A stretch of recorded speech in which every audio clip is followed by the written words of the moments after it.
Boys and girls, in today's video we have the cheapest 2K gaming PC that money could buy. I chose these parts carefully one by one, so please pay attention and let me guide you towards this depressing journey to building the best, cheapest gaming 2K PC. And let's get started. First, we have the CPU, which is a Ryzen 5 2600 that has 6 cores, 12 threads, and it boosts up all the way to 3.9 gigahertz, which is not really much. You can easily overclock this CPU with no issues in performance or heat, and I absolutely do recommend that you overclock the CPU. The CPU is unfortunately not powerful enough for things like video editing, but it is more than enough for gaming, even in 2026. And next up, the motherboard, which is the Asus B450M Pro S. Asus stuff, boys. It's great. It has 4 RAM slots. It has 2 slots for the M.2. It's a lovely motherboard. It's more than enough for this build. If you want to go as cheap as possible, you can even pick like the A520, etc. You're not going to have any issues. But I do recommend the B series because it gives you a lot more room for CPU upgrade in the future. And you'll also get more RAM slots. You might get 2 M.2 slots like we have in this case. And so I do recommend that you go with a B450 or a B550, but if you want to go as cheap as possible, you can buy the A520 or the A420. It's gonna work with no issues. Next up, we got the RAM, the gold of 2026. And in this build, we have the Jazer Crystal RGB RAM, 2 sticks, each one is 8 gigabytes. And if you add 8 to 8, you're gonna get 16 gigabytes of RAM. I know, math, wow, I'm so great. Anyways, it's a 32 megahertz or mega transfer per second RAM, and the latency is CL18. It's a lovely piece of RAM. Next up, we got the storage, and we have an HDD 1TB from Seagate and an SSD of 256 gigabytes from Samsung. For the power supply, I went with the Segatep G700G. It's a 600 watt power supply that is fully modular, 80 plus gold, so it's a lovely, wonderful power supply, more than enough and more than capable for this build that we have for today. Next up,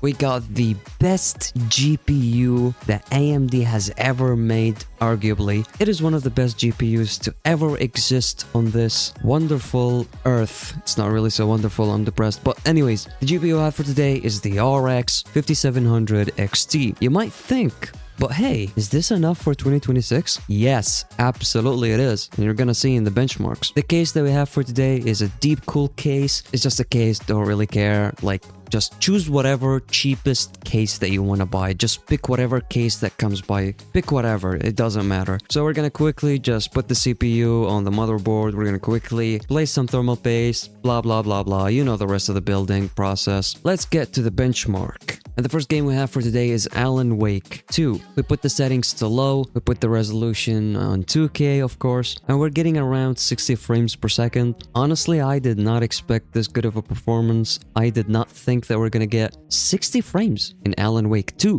Keep in mind, Alan Wake 2 is one of the heaviest games that you can possibly run on your PC. And next up, we got Counter-Strike 2. I put the settings to as low as possible, except for FSR, I disabled it, and we're getting around 80 frames per second. Sometimes it goes all the way to 130 or 140, and it mostly depends on where you are, in what map, and how many bots are in there, and what mode you're playing. But you are guaranteed to have 80 plus-ish frames. So I'd say it's not really the best experience if you're planning on playing Counter-Strike 2 competitively. You just have to overclock the CPU or maybe get a better one. However, overall, it's a lovely experience, more than enough to enjoy some Counter-Strike 2. And next up, we got Cyberpunk 2077. I put the resolution on 2K, the settings to medium, and FSR to quality, and we're getting around 70 frames per second. Take a look at the GPU temps. It is great. I love XFX. It's one of the best GPU manufacturers and it's doing a pretty good job. We're pulling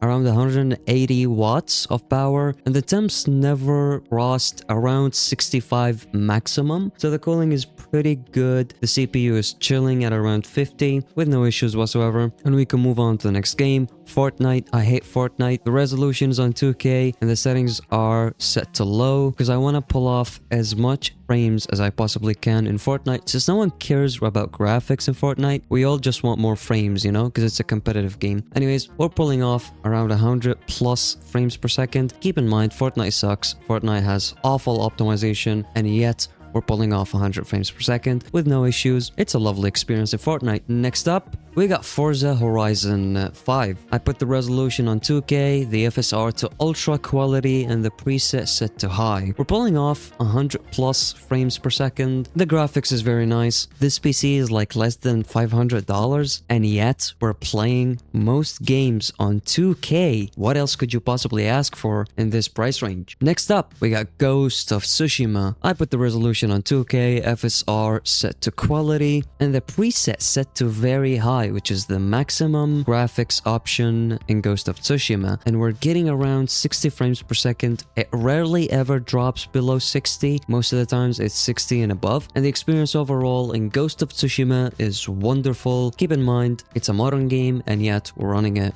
with no issues on 2K. Next up, we got Horizon Forbidden West. I got the resolution on 2K, FSR set to quality, and the preset set to high, and we're pulling off around 50 frames per second. It's not really the best experience, but keep in mind, it's just a story game. You're not really gonna need more than 50 frames to enjoy this game. This is a story mode game, so these frames are more than enough for such a game, and the experience overall is very smooth, all good.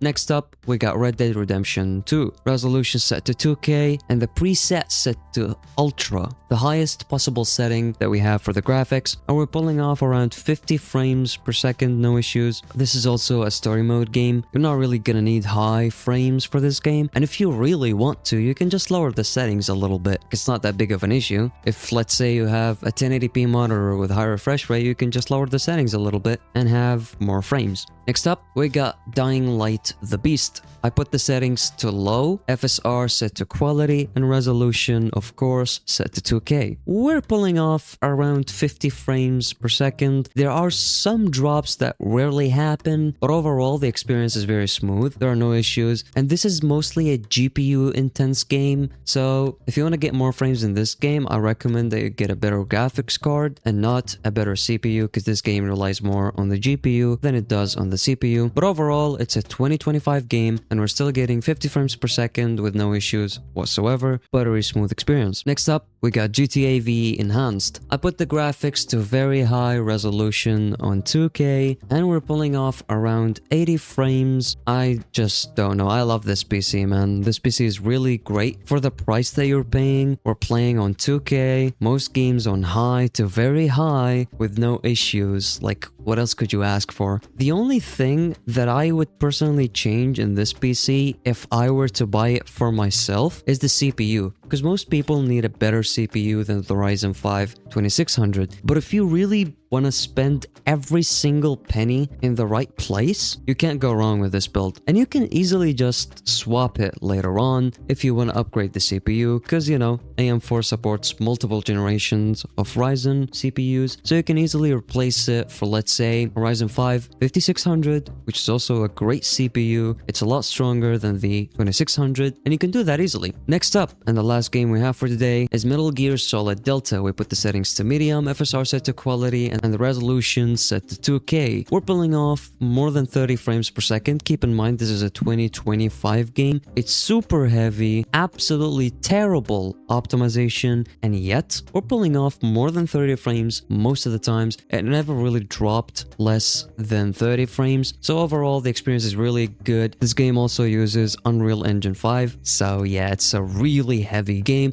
and yet we're pulling off an okay performance for the price and for the game. This game is really heavy. So for the conclusion of today's video, if you want to play competitive games, just spend a little bit more on the CPU. But if you just want the cheapest possible PC that you can use to play on 2K, this is it. In my opinion, this is it. As you saw, we ran all games, offline games, online games, multiplayer games, single player games with no issues, and I absolutely do recommend that you buy these specs. However, if you have more money, there are absolutely better options, and the first thing that I do recommend you upgrade is the CPU to, let's say, a Ryzen 5 5600 or something else that is more powerful than the 2600. Thank you so much for watching until the end. I hate myself and I'm broke. Tell me guys in the comment if I make a Patreon account. Will you guys support me? Because I'm fucking broke. Like, I'm dead ass broke. I'm making all these builds and shit, but I barely make any profit out of them. And I'm really fucking broke, you know? And the RPM of my first channel, my Arabic channel, is awful. So I'm barely making any money. I don't even know if I'm gonna keep this part in the video or not. Whatever. Thank you for watching. See you in the next one.